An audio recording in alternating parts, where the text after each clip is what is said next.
धम्मपद अरहन्तवग्गो।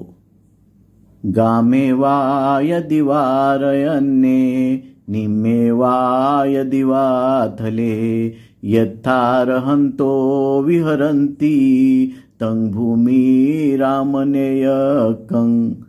गावात किंवा अरण्यात, सखल किंवा उंच भागात ज्या ठिकाणी अरहंत विहार करतात ती भूमी रमणीय होय।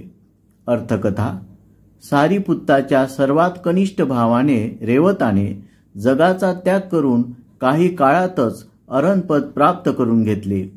अरण्यात एकटे राहण्यात त्याला आनंद वाटत असे।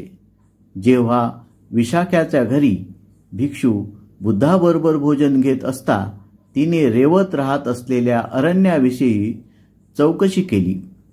त्यावेळी बुद्धाने जेथे अरहंत राहतात अशा अरण्याच्या आकर्षणाविषयी भाष्य केले।